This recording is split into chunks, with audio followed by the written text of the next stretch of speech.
Hello, slow parenting family from across the globe. Welcome to another episode of the Slow Parenting Program on Nostalgia Media. My name is Richie Adewusi. Welcome wherever you are across the globe by joining us. We appreciate your time and your interest in this program. Before we proceed, I'm going to start with an appeal.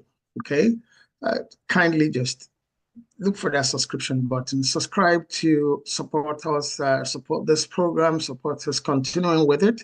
If you find it interesting, and then don't forget to engage, by asking your questions, making your comments and contributions. Would like to hear from you and also respond and give you feedback depending on whatever your questions are or comments are about, so long as they are about parenting. Okay, so welcome to this episode. And don't forget that there are several other episodes of the program that you can find on our YouTube channel or at our other social media handles on YouTube, LinkedIn, TikTok, Facebook, and Instagram. Yes, I keep forgetting Instagram. Yes. So welcome to this episode of the program. Today we're going to be looking at if you like, that saying when they say postponing the evil day, okay? Um, or eating your cake and having it. You can't eat your cake and have it. That's what they say. So we're looking at, the way we respond to our children's needs, requests, and tasks or issues, whether we consider them as being kind to them, or are we indulging them? Okay, are we preparing them on the opposite side of how they should be prepared to face up to tomorrow, to face up to the society, to face up to themselves, to bring themselves to the places, conditions, circumstances, and situation that they will be in charge and they'll be happy with themselves in the midst of other people, regardless of whatever is happening in society. Are we in the habit of giving our children whatever they request from us? We've said it severally on this program. It's not everything you have money to buy that you should buy. That's number one. It's also not everything that your children ask for or that you should give them. Buy, give. Same thing, not exactly. Sometimes we hear stories of our parents who go out of their ways to borrow, to live large, to make their children feel that they belong, to look like the Joneses. We are preparing our children with the wrong concepts and wrong expectations of life. In every culture, hard work, integrity, sincerity, truthfulness, perseverance, tolerance, and caring and sharing with others are virtues, time-tried virtues in every culture. There are stories that profile this concept and virtues over time, over the ages, over the generations. Okay, so today, the issue we're looking at is your relationship with your children in terms of their needs and expectations. Okay, are you letting them feel that, oh, don't worry, I'm here for you? Yes, you are here, you're there for them. Yes, we are here for our children, but we must also not overprotect. Okay, we must also not overprotect, tending towards indulgence. There are certain challenges we need to leave them to tackle on their own, but with help. Yes, with directives. Okay, do this way, do this way. Maybe the first time The person doesn't get it right. Well, you give an assistance. It's okay. This is the right way to do it. The next time, maybe you watch.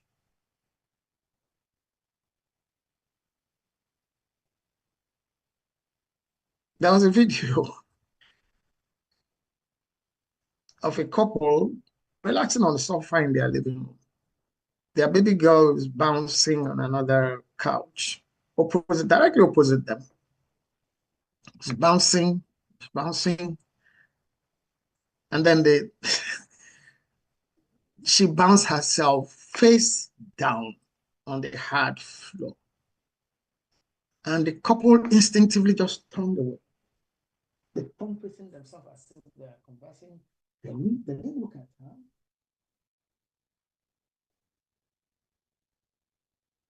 And she nicely got up by herself and looked at them and went to the couch she was bouncing on and sat quietly. Wicked parents, hard-hearted parents? I don't think so.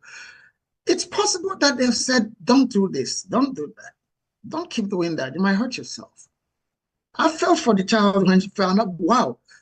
But when I thought to link what just happened, the parents, okay, let's see, you will get up. Well, nothing is broken. Maybe if they had heard some other kind of response, screaming, or maybe something broke, maybe they'll get up to go to her. But she got up on her own. It's also possible that that wouldn't be the first time that would be happening. They would have been saying to her, don't do this, you hurt yourself. And then face down. She'll probably not do it again. Okay? It's a risk. Life itself, every aspect of life itself is a risk. There are things we are sure are going to happen in specific ways, specific times. Some other things get in the way. We need to let our children have those understanding that things don't always work out the way we expect them to 100% of the time. But that doesn't mean we should not, have hope about getting things work out. Okay? Now, your child doesn't like to eat vegetables. A community member just sent, we just had a contribution here too, actually. How can I teach delayed gratification without making my child feel punished? Delayed gratification. Why would you delay gratification in the first place? That's the first question I would like to ask. But incidentally, we don't have the opportunity of community members responding unless the person types to respond immediately. Then I can see that. But why would you delay gratification? I think you should reward, good behavior, good actions, good results. I mean, immediately, instantly. But then, if there's any reason for which the gratification needs to be delayed, discuss it. Don't leave it hanging. Don't leave it hanging. You are mirroring, you're training your children to, that's merit. The child has merited something. Okay, maybe you even discuss it in your boundary setting discussions in your home. If you get this, you'll get that in return. If you don't get that, this doesn't happen. Then the child does the right thing and the right thing happens. Don't delay it.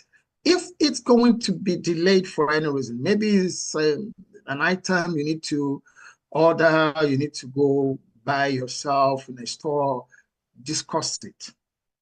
Okay, discuss it. Or else you might be discouraging the child or the children from going, and whatever happens, whatever time goes from between the time the act is the reward is earned and the time eventually, please keep I'll get it. It's just time. Okay, when I make this trip to social place or what I will get, don't worry, you did so well. Okay, don't leave, communicate the reason for the delay. Don't delay for the sake of delay. Don't delay gratification for the sake of, don't delay appreciation. I don't even want to say gratification. Don't delay appreciation. Don't delay encouragement for the sake of delay. Let me see what it's going to do. And well, I will do it when I have the time. No. Discuss it and have a good reason for delaying it. There's another one here. It says, where is the line between meeting a child's needs and just making them comfortable at all the time? I think you've drawn the line yourself in this community member. I think you've drawn the line yourself. There's a need, there's a want, there's a need. Want and needs are not the same thing. What the children need to function and have their well-being at par, good state of health, and all that goes with it. Those are needs, that's not wants. Okay? But then when you now go beyond, they have what they need to function, go to school, play, study, even do extracurricular activities like join clubs. They have all of those. Okay. Let's say, for instance, a child likes to play soccer, football, not the American football now. I'm just saying that because I'm giving a specific example with what I know what the equipment look like. A child likes to play soccer, and you've gone and gotten the child soccer equipment, soccer balls, jerseys, and maybe a football. And because the child's friends like to play long tennis, okay, and has tennis racket, and the child says, I want, no. You focus to start with, to focus on one sport, at least get perfect in that one. I'm not saying it's not possible for someone who plays soccer to be able to play tennis. That's not it. It also depends on your resources, your means.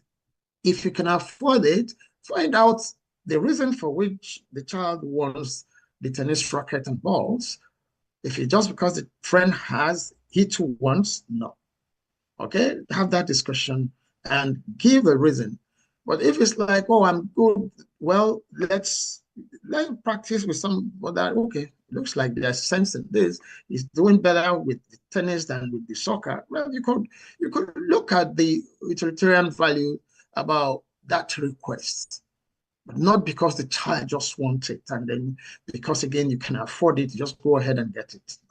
The child might be setting you up to ask for something that you probably wouldn't have the means, or the place to go to get, and that becomes a problem. Okay.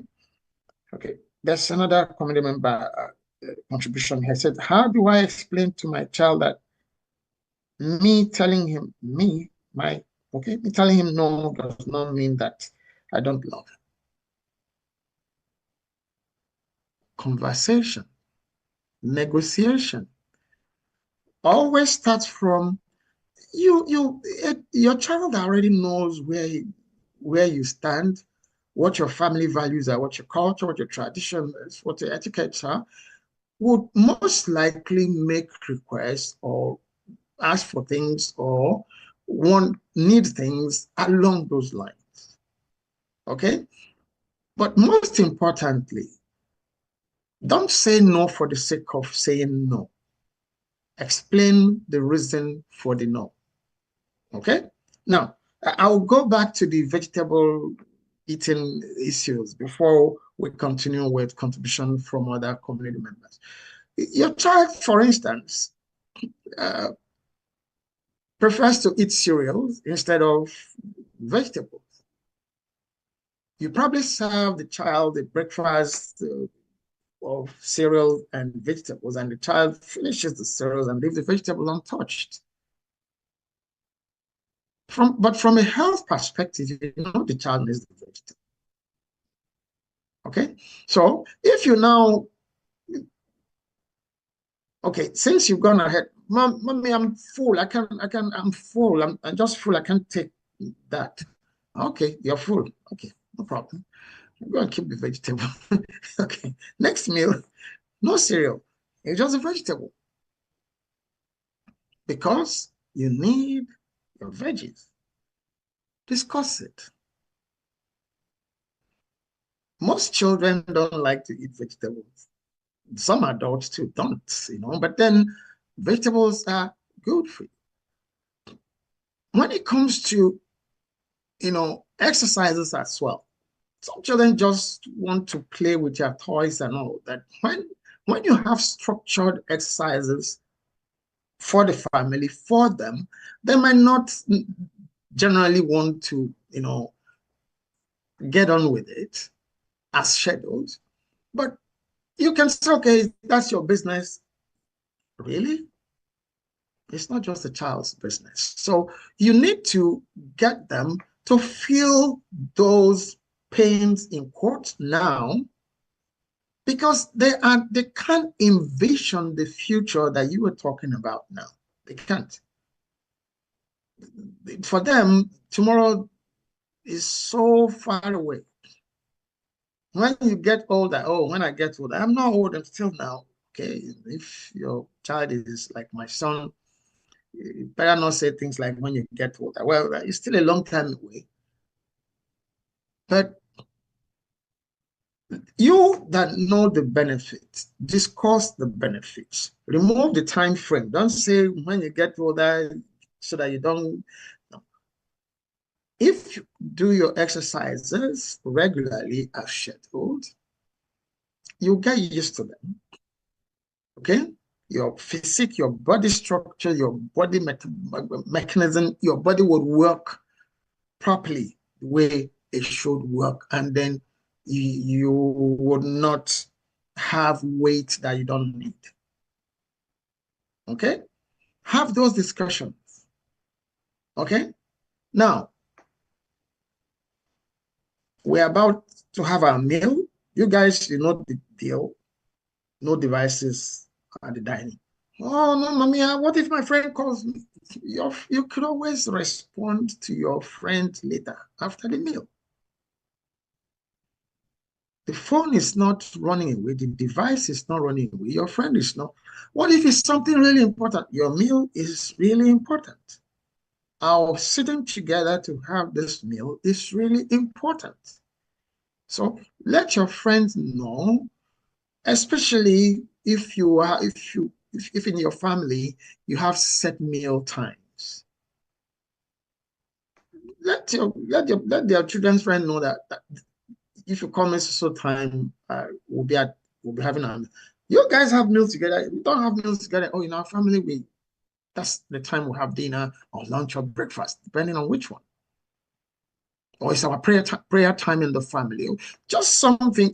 Let your children know how to handle themselves in response to even external pressures that might want to make them go against what you had agreed on.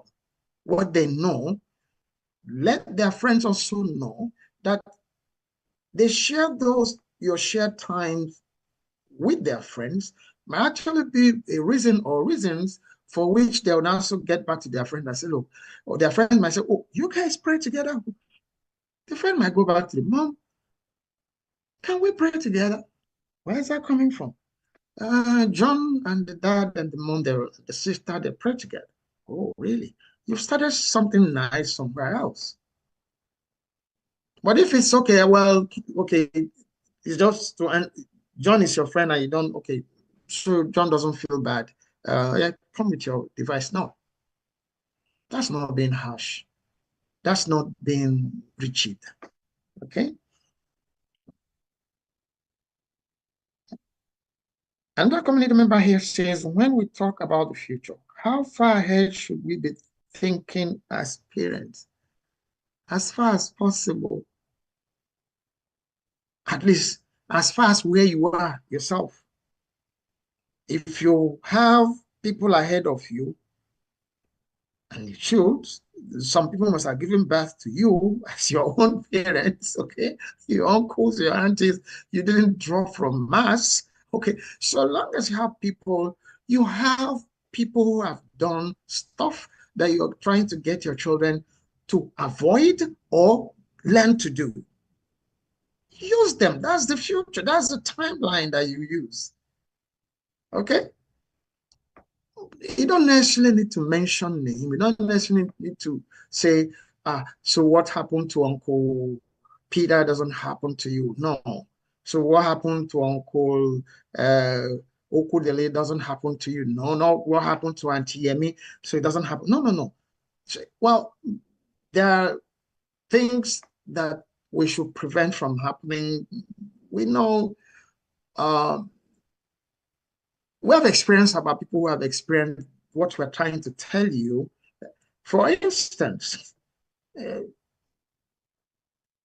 way you pour sugar, for instance, inside your cereal itself already is sweet. So you not keep you go pour. There are problems. The children don't understand. Well, these days we have cases of children coming down with diseases that are sugar related. So it's no longer a thing of in the future. Yes. Okay. Health issues are no longer about when you get older, when you get to certain ages. No. I lost a niece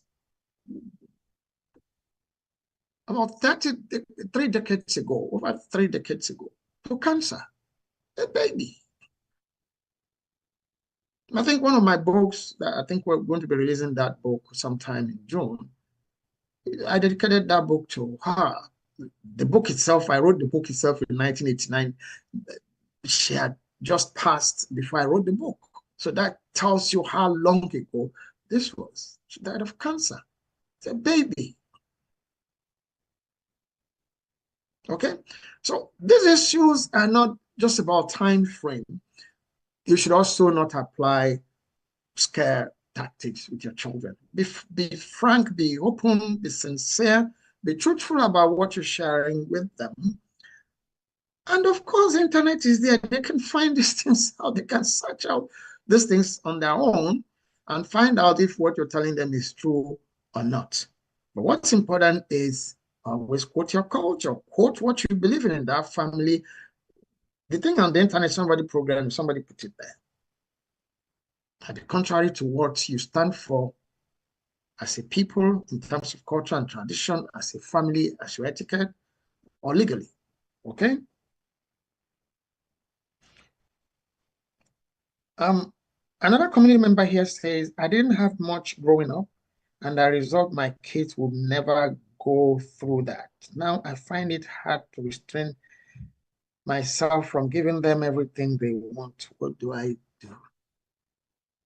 Should I say you also answered your question yourself? You already know what the challenge is. You're giving them everything they need. You don't need to. Okay? You need to make them earn some things. Like we've talked about wants and needs earlier.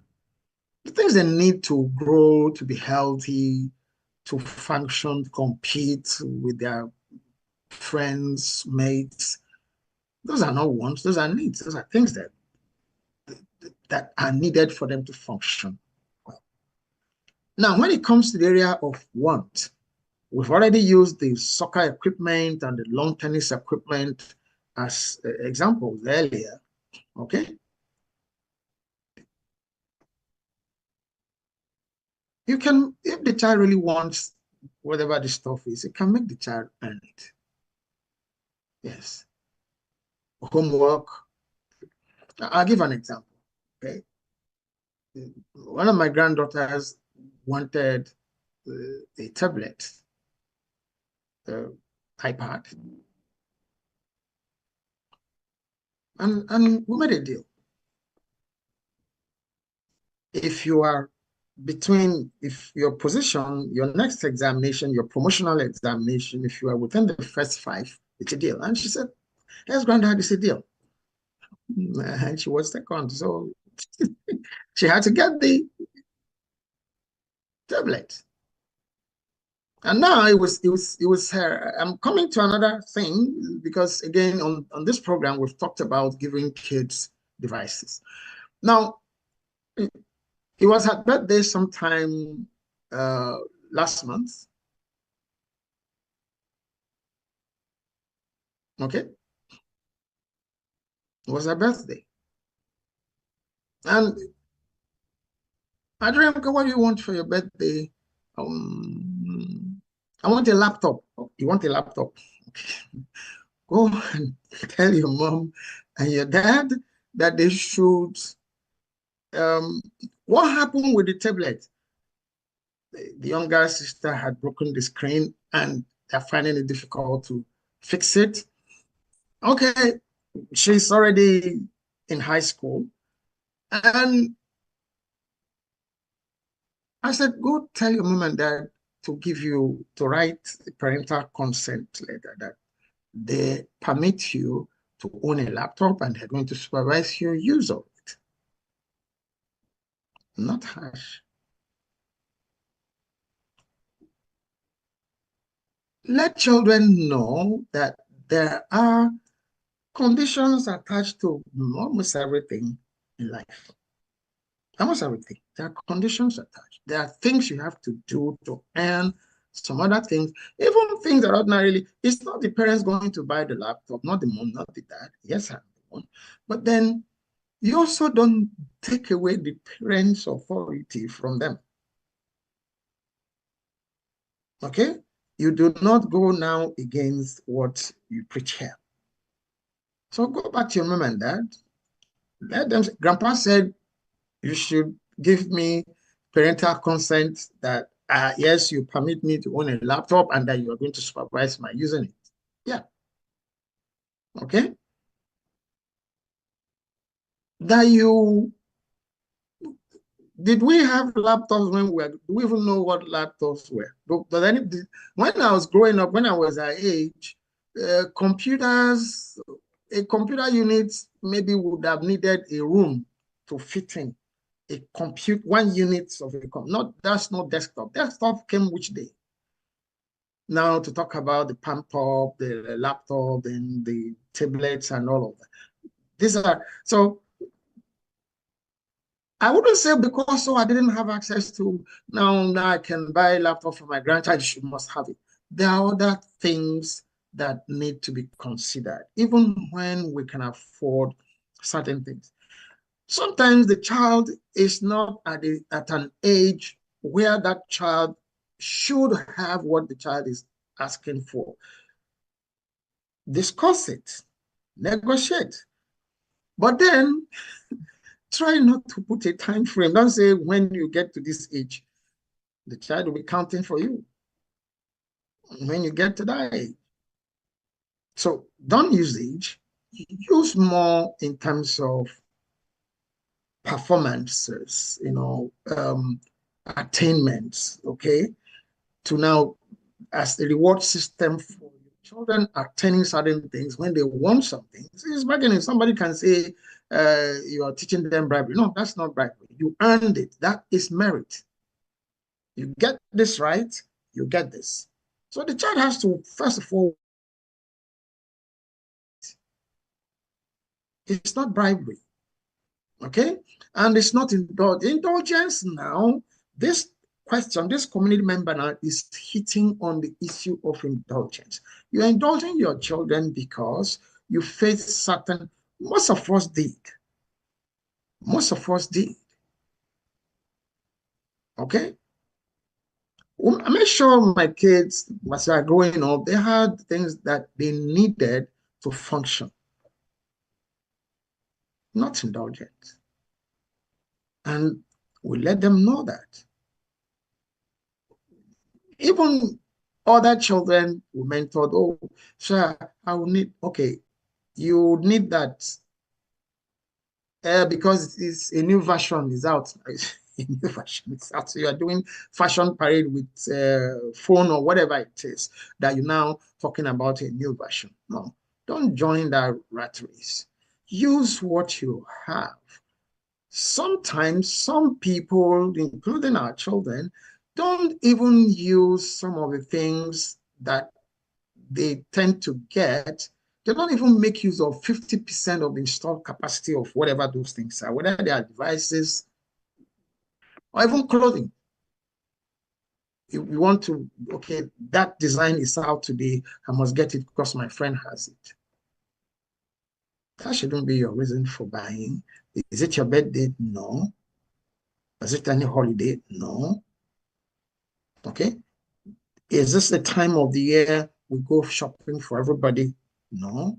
So what are we talking about? So create a time frame for when you get certain things for you. Agree on it. It comes in the whole framework of boundary setting. You don't just ask for things that you do not need. Even when you had difficulties growing and having things. So you do not now, okay, indulge them and overwhelm them with stuff that they won't even have time to use and appreciate. Let your children appreciate things. Let them also know that getting things costs money. Making money takes time, takes skills, okay? Takes doing.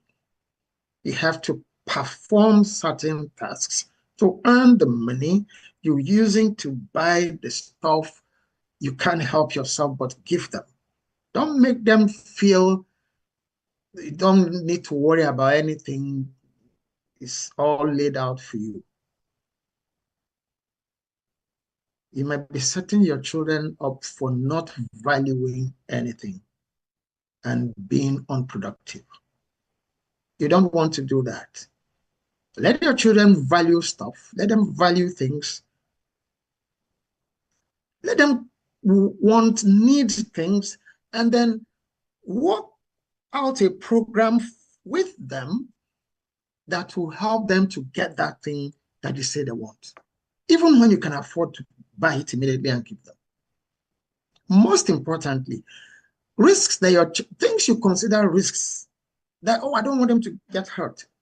Well, just be sure that the hurt you're talking about is not that you're just being overprotective. The other day we talked about your children running around in the open outdoors. Some people will fall, there'll be bruises. Yes, it's part of growing up. The child that was bouncing on the